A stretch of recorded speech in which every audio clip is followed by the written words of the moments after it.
I'm Jeff Younger. I worked here for 19 years here at NYU Stern in the Management Communication Department and also the Marketing Department. Originally, I thought the AI would just jump in and do all the work for me.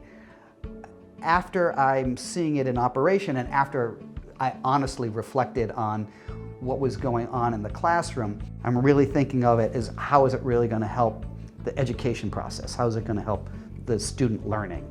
And so it required me to think a little less selfishly, I think.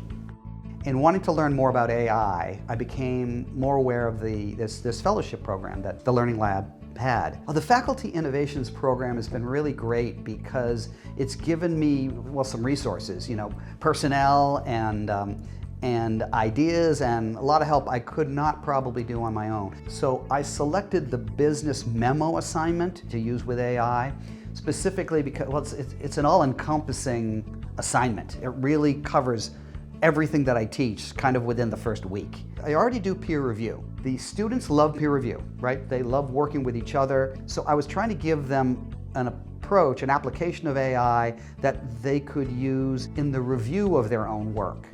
Right? So that they thought of the ideas, they wrote it themselves, AI would step in and help them review it, they then would revise it themselves. All the assignments have a rubric associated with it.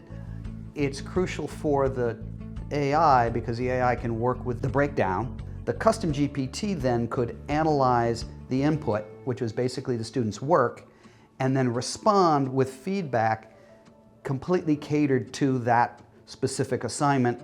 And then we compared everything, whether the peers liked the reviews from each other, whether the peers liked the reviews they got from AI, the whole thing became a learning exercise. When I first introduced the AI component, students were, I think, excited and curious, but I know that they have all used AI already. The question is whether they're using it effectively. The idea of replacing the learning pieces with AI is antithetical to what AI could and should do.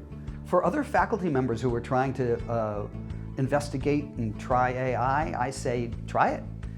Try it and you'll learn a lot. I mean, we always learn a lot from our students, and now you've got students and AI together, and see what you can learn, what you can take away.